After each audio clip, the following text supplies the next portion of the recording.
محترم، حضور غوث اعظم رضی اللہ تعالیٰ عنہ کے والد محترم سید ابو صالح موسیٰ جنگی دوست، آپ کو جو جنگی دوست کا لقب ملا اس وجہ سے کہ آپ امر بالمعروف نہی عن المنکر، نیکی کا حکم دینے اور برائی سے روکنے کے معاملے میں بہت ہی مشہور تھے۔ ایک مرتبہ آپ جامع مسجد کی طرف جا رہے تھے، دیکھا بادشاہ وقت کے چند ملازم شراب کے مٹکے سروں پہ رکھے لے کے جا رہے ہیں۔ جلال میں آئے، آگے بڑھے، مٹکوں کو توڑ ڈالا۔ اب آپ کی بزرگی اور رعب کے سامنے ان ملازموں کو بات کرنے کی جرت نہ ہوئی، خاموشی سے چلے گئے۔ جا کر بادشاہ وقت کو ساری بات بتا دی۔ بادشاہ کو غصہ آیا، اپنی فوج روانہ کی، جاؤ گرفتار کر کے لاؤ۔ آپ کو گرفتار کر کے لے جایا گیا۔ جب آپ بادشاہ کے دربار میں پہنچے، بادشاہ اپنی کرسی پہ بیٹھا ہے، متکبرانہ انداز، مغرورانہ لہجہ اور رعب دار آواز میں آپ سے مخاطب ہوتے ہوئے کہا، تم میں اتنی جرت کہ تم نے ہمارے ملازموں کی ساری محنت کو ضائع کر دیا؟ کس کے حکم پر تم نے یہ کام کیا؟ آپ فرمانے لگے، میں محتسب ہوں، میں نے اپنا فرض ادا کیا ہے۔ کس کے حکم پر یہ تم نے کام کیا؟ کہا، بادشاہ جس کے حکم پر تم حکومت کر رہے ہو، میں نے اس کے حکم پر عمل کرتے ہوئے مٹکوں کو توڑ ڈالا ہے۔ آپ کے یہ جملے دل پر اثر کر گئے، دل کا زنگ اترا اور متکبرانہ انداز اور لہجہ بھی تبدیل ہو گیا۔ عاجزانہ انداز میں مخاطب ہوتے ہوئے کہا، حضرت اچھا یہ تو بتائیں، آپ نے یہ مٹکے توڑے ہیں، اس میں حکمت کیا ہے؟ آپ نے کہا، میں نے تجھ پر شفقت کی ہے، تجھے دنیا اور آخرت کی ذلت اور رسوائی سے بچانے کے لیے میں نے مٹکوں کو توڑا ہے۔ اگر تم اس کو پیتے تمہارے ہوش حواس بھی خراب ہوتے اور اس میں نہ جانے تم ظلم و ستم بھی کر جاتے، تمہاری دنیا بھی خراب ہوتی، تمہاری آخرت بھی خراب ہوتی۔ تجھے دنیا اور آخرت سے بچانے کے لیے میں نے یہ کام کیا ہے۔ تو ہمارے بزرگوں کا یہ طریقہ رہا ہے اور آج بھی ہے کہ بادشاہ وقت کو کوئی بھی حاکم ہو یا کوئی حکمران ہو یا کوئی بڑے سے بڑا آدمی ہو، ہمارے بزرگان دین انہیں کلمہ حق کہتے رہتے ہیں، لیکن جو اس کی چاپلوسی میں لگ جائے یا خوشامد میں لگ جائے، یہ ہمارے بزرگوں کا طریقہ نہیں ہے۔ اللہ اکبر! آپ اندازہ لگائیں، اس وجہ سے آپ کے والد محترم کو جنگی دوست کا لقب دیا گیا کہ اپنی جان کی پرواہ کیے بغیر آپ کلمہ حق جو ہے وہ بولا کرتے تھے۔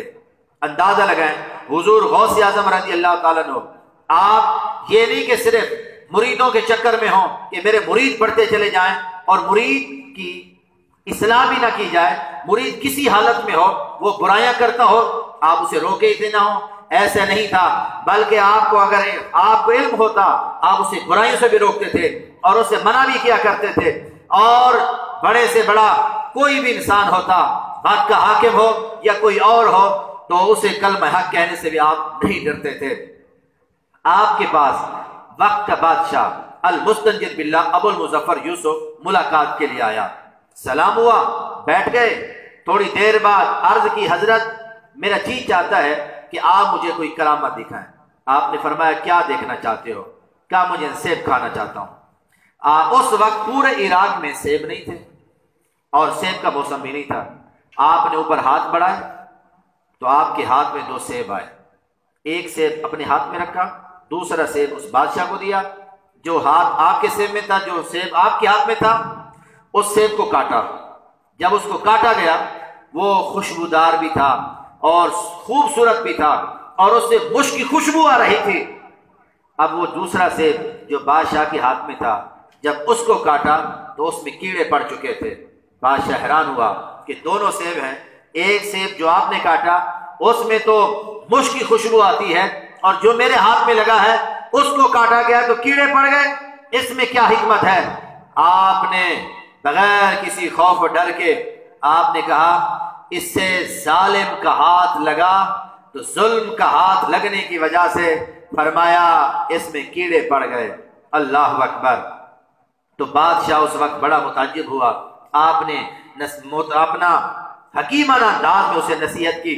اس نے ایک اور مرتبہ آپ کو نذرانے کے طور پر پیسوں کی چند تھیلیاں پیش کی، آپ نے لینے سے انکار کر دیا۔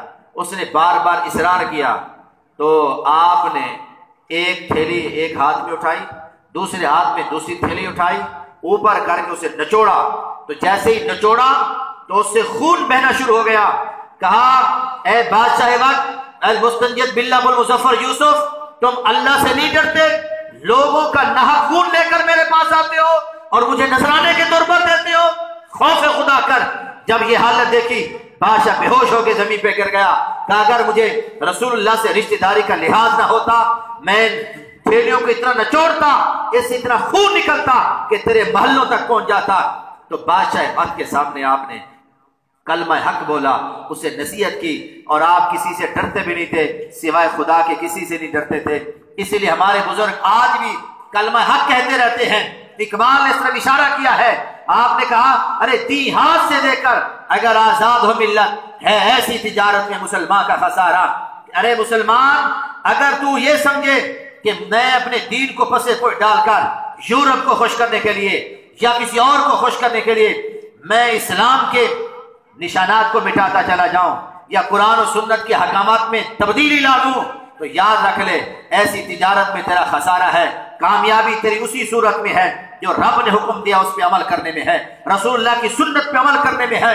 ہم تو آج کی صورتحال پر یہی کچھ کہہ سکتے ہیں، یا الہی مدد کر دین اسلام کی، ہو حکومت مستقل آزاد پاکستان کی، ایسا پاکستان جو اسلام کا علم بردار ہو، جسے ہر حکم خدا سے عشق ہو اور پیار ہو۔